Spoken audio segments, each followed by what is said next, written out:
The Molly Maguires is a 1970 historical film directed by Martin Ritt, featuring stars like Sean Connery, Richard Harris, and Samantha Eggar. The film is centered on a group of individuals known as the Molly Maguires, focusing on the lives of coal miners and the exploits of the Molly Maguires, a notorious gang of ruffians originating from Ireland. They fight for the miners and their rights in the rough coal mines of late 19th century Pennsylvania. The Molly Maguires fight the oppressive mine owners and their legions of brutish coal and iron police, but they do it their own way, with their own brutal sense of justice. The year is 1876, and in the tough coal mines of Pennsylvania, a group known as the Molly Maguires are causing a ruckus. The group is made up of Irish immigrants who have left Ireland in search of a better life in America, only to find themselves having to work the horrendous mines full of danger and long workdays with little prospect of decent pay for their efforts. Fed up with their conditions and the treatment they have to endure by the mine's overseers who ruthlessly use the police force to mercilessly keep them in line, the Mollys decide to take matters into their own hands, disrupting the precious flow of coal coming out the mines by blowing up shafts,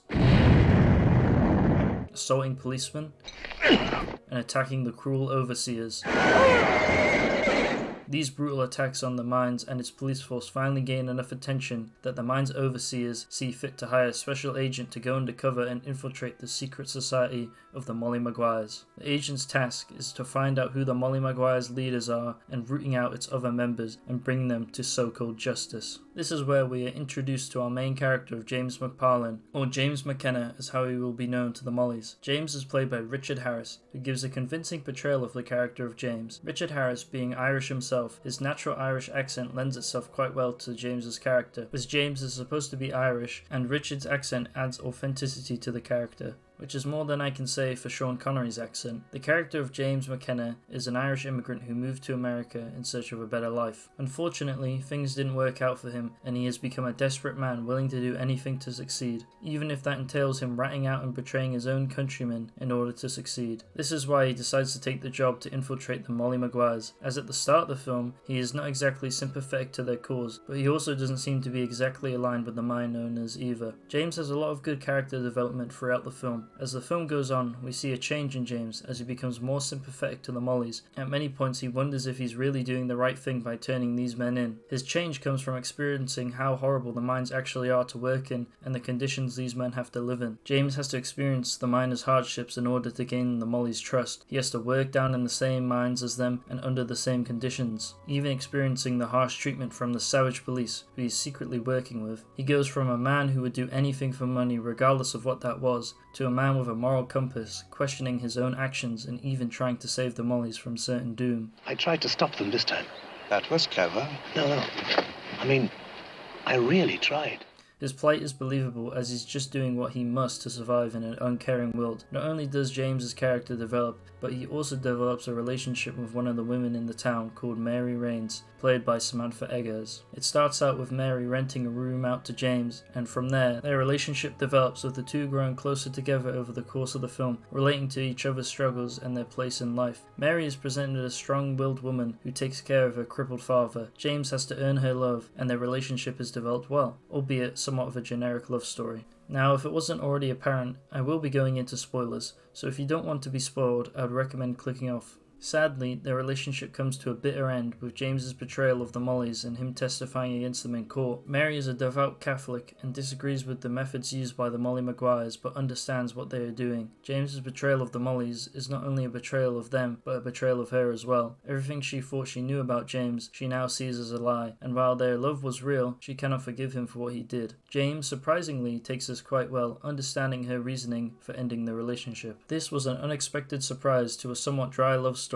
and was a welcomed one. It shows that James' treachery has consequences outside of just the Molly Maguires, and shows everything James has given up in order to succeed. It works with the bitter ending the film has. Now, the group of the Molly Maguires is made up of 4 members, led by Jack Kehoe, played by Sean Connery, Dorothy, played by Anthony Zerbe, Fraser, played by Art Ludd, and Frank McAndrew, played by Anthony Costello. The Molly Maguires are presented as anti-heroes where their actions have good intentions behind them, but how they carry them out isn't noble at all. The film itself questions how noble their actions are, with Father O'Connell, who acts as a counterbalance to the Molly Maguires. Out of the 4, Jack and Fraser are the only ones to get any sort of character development, Jack being the leader of the group gets the most. Jack is a hard man, forged from working in the mines. He despises the system he works in, using what little power he has to disrupt that system at every possible chance. The sad reality of his existence is that he needs the system in order to survive. It's all he knows and it's all he can do. Without it, he's nothing. Jack knows that his actions against the mines will never result in him winning against the tyrannical mine owners, but it's his way of fighting back and getting what little he can over them. He doesn't do it just for himself, but also his fellow miners suffering under the same treatment and cruelty. Jack's cause is a doomed one, and the fact that he knows that, it makes you question how righteous his actions are, especially when he brings others into his plans. The longer the film goes on, the more you see Jack slowly descend into anger, little by little, blinding his better judgment. This eventually leads to his arrest and his imprisonment along with the rest of his crew. While he is blinded by anger, James also plays a small role in his slow descent into blind anger. Sean Connery plays this role to perfection, and you can really see Sean putting a lot of passion into Jack's character. Richard and Sean play well off each other, and this makes their interactions all the better. The next character out of the Molly Maguires to get some character is Frasier. Frasier is shown to have a family and is doing his best to eke out a living, and just like Jack, he's trying to fight the system, but he is forced to work in the system for the sake of his family. Frasier, while having a family to look after, is often presented as being more radical than some of the other Mollys.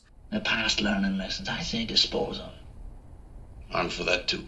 He's shown wanting to kill an overseer, while others just want to bash him to teach him a lesson. The subsequent hit on the overseer leads to Frasier paying dearly for his actions, with him and his wife being mercilessly gunned down in his bed by police disguised as bandits in the middle of the night. This is in direct retaliation for the killing of the overseer, leaving his children without a mother and a father. Frasier's death was brutal and showed how chaotic life was at that time. I personally felt little for his death since I wasn't really attached to his character. There just wasn't that much about him to get attached to, and that's one of the film's faults. If he had more character development, I would have felt more personally attached to him and his death would have had more of an impact. The other two Mollys, being Dorothy and Frank, have little character development and are more there to fill up the ranks of the Molly Maguires. They are played well by Anthony Zerbe and Anthony Costello, and they do work well together as supporting characters, but there's just very little to go off of them. The last major character I want to talk about is Davies, who is played superbly by Frank Finlay. His portrayal of the character really brings Davies to life. Davies is the captain of the coal and iron police for the mine. He is a cruel and harsh individual. Much like James, he will do anything regardless of how bad it is. But unlike James, Davies is set in his ways and never questions what he is doing, while James sees what he is doing and questions it. Davies likes to keep an iron grip on the mine and tries to stamp out any sort of dissent. I want you in line, McKenna. Step out of line, I'll step on you. I'll squash you like a bug.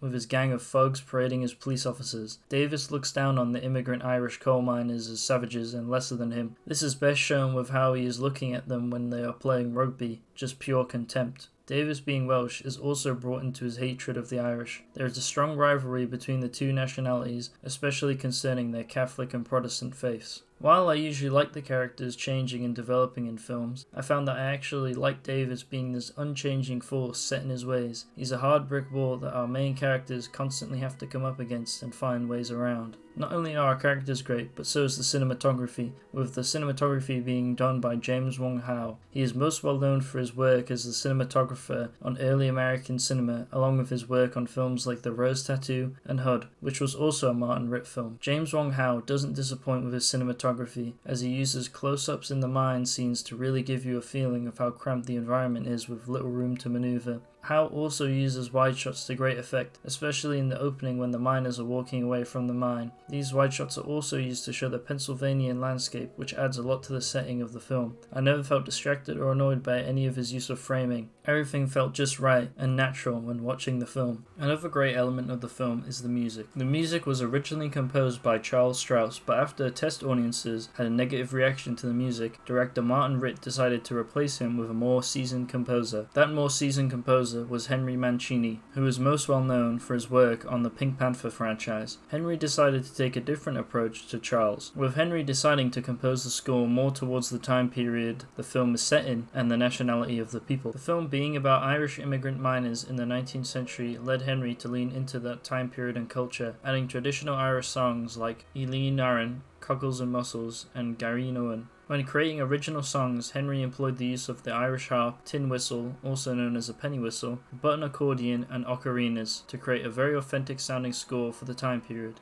Henry blends all of these instruments together, creating some lovely tunes. especially the main theme for the Molly Maguires, having this very soothing whistle that you could imagine a miner whistling on his way to work. I even find myself listening to the main theme while researching video topics because it's so smoothing. While I have mentioned some minor criticisms here and there, my main criticism against the film is the pacing. I found the film to have really bad pacing at times, which drew me out of the film. For example, the film starts off slow for about the first 15 minutes, spending a great deal of time building up the world and the tension. Then after the first 15 minutes, the pace picks up, introducing us to all of the characters, and it stays at a pretty consistent pace until about 1 hour in, when James gets inducted into the Ancient Order of Hibernians. Once James is inducted into the order, the pace then picks up drastically, leading to around 17 minutes later when he gets inducted into the Molly Maguires. The film then slows back down to the pace it was previously at until the last 10 minutes where it picks up again, going over the capture of the Molly Maguires and then their court trial and then their execution. It's all so fast and I found it to be jarring. If the film had an extra 20 or even 30 minutes, the pacing probably wouldn't have suffered as much. The Molly Maguires is loosely based on the actual history of the Molly Maguires, with the film being more of a dramatization of events rather than a fully accurate depiction. It uses general events and people involved in the Molly Maguire case and essentially scales down the events and the characters to only focus on a few individuals instead of many. Stitching characters together that never existed and putting characters in places they never were. I'd say it works well for the film, but if you're looking for an 80 to 100% accurate film about the Mollys, then this isn't the film for you. The film is based on a book, but which book the film is based on is disputed, with some people claiming it's based on the Lament of the Molly Maguires by Arthur H. Lewis, while others claim that it's based on the Molly Maguires by Wayne Jean Broehl. Both books were published within a month of each other, and the writer of the film, Walter Bernstein, has never confirmed if it's based on either. Now, before I get into historical accuracies and inaccuracies, I want to state that historians still debate over whether the Molly Maguires actually existed or not. Joseph G. Rayback argues this in his book, A History of American Labor. The Molly Maguires organization is hard to pin down due to them having little documentation and being a secret society. They had no formal membership lists or any set of unified rules. They originated in Ireland, but even the origins of their name is disputed. With that out of the way, I would like to praise the production designer Tam B. Larson for his amazing work on the film. And while I'm not an expert on the specific period, I found the film to be extremely authentic to the time period it's trying to portray. For starters, the film was actually shot mostly in Pennsylvania, where the film is set. The only scenes that weren't shot there were the mine shaft scenes, as they were shot in a studio, and even then they look very real, with actor Anthony Zerbe stating, Here was the set, we were in the mines. And we had come from Lewiston where we shot everything above ground. Now we're down in the mines on the Paramount lot, and they were amazing because you'd walk in there and boy, that was it. You were in the mine. For the exterior shots of the mining town, they decided to use the town of Eckley for most of the filming. Eckley was a mining town from the 1850s and hadn't changed its appearance since the 1870s. The town was a perfect shooting location due to the preserved state of the town, and it's only still around today because the filmmakers wanted to shoot there. By doing so, they saved it from being demolished, and now it's preserved by the Pennsylvania Historical and Museum Commission. The filmmakers only needed to construct a large wooden coal breaker, which is featured heavily in the film, and paint all of the houses grey to fit with the grim atmosphere the film was trying to build. Not only is the town authentic, but the clothing and costumes appear to be as well, fitting with the time period and having nice details with the clothing. Most of the miners have all the dirt and grime on their clothes after being down in the mine, compared to the clean and well-dressed uniforms of the policemen, giving you a subtle contrast between the two groups. The miners also have decent makeup on, making them look like they have soot all over their hands and faces like a real miner would. Now going over some of the historical accuracies, starting with how the film shows children working in the mines and doing other jobs such as being breaker boys. This was very common back then as there was no child protection laws stopping children from working. In the film we accurately see breaker boys, who were young boys that would sit on a conveyor belt full of coal and pick out the rocks from the coal. It was an extremely dangerous job that if they weren't quick enough they could lose an arm or a leg. Adult miners who had injured themselves would often do this job as well until they had fully recovered. We see this in the film with the case of James after he injures his hand. Another accuracy is the scene where James finds out he owes most of his paycheck to the company for use of explosives, pickaxes, torches and other tools. $9.24. Deduct. 2 kegs of powder, $2.50 a keg, $5. 2 gallons of oil at 90 cents a gallon, $1.80. Repair 2 broken drills, 30 cents. Pickaxe, shovel, cap, and lantern, $1.90. Total deductions, $9. Total wages for the week, 24 cents. Next. This was a very common practice back then, and sometimes it would be so bad that men would often owe the company more than their paychecks paid. It was a way for the mine companies to keep their workers indebted to them and was effectively a form of slavery. Covering some of the inaccuracies with this film, most of them concern the characters. The character of James McParlin was a real detective who infiltrated the Mollies and went by the name McKenna while infiltrating, just like the film. But what was not mentioned in the film was that James McParlin was actually an agent for the Pinkertons and passed information on to the Pinkertons and other Pinkertons agents, rather than the coal and iron police. It's never mentioned in the film that James is a Pinkerton because the Pinkertons are very protective over their name and do not like it being used in a negative manner, so to avoid issues with them, the filmmakers decided against using their name in the film. There are major inaccuracies regarding the character of Jack Kehoe, who was a real person, but his name was actually John Kehoe, and he was one of the main leaders of the Mollies just like the film. But unlike the film, he wasn't a miner. John Kehoe actually ran the town's bar. Frank McAndrew was also a real person,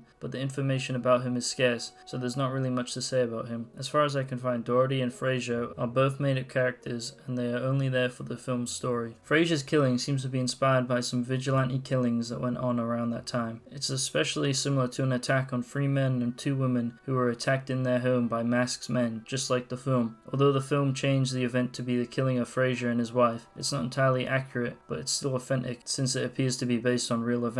The last inaccuracy I want to talk about is the trial scene. Now in the film, the 3 surviving Mollies are all tried, and all 3 of them are sentenced to death. In real life, there was actually 20 Mollies sentenced to death, 10 of which were hanged on the same day. This day would later be known as Black Thursday. Overall, the Molly Maguires is a tragic tale and quite a bitter movie by the end. Often overlooked and underrated, the Molly Maguires has all the right qualities to make it an enjoyable experience. From its ability to tell an interesting and for the most part authentic story, which is based on an equally interesting history, to its morally grey characters that struggle with their actions, it's all backed up by great cinematography and music. It's a true tale of struggle in a cruel and uncaring world. I highly recommend the Molly Maguires. It's a solid 8 out of 10.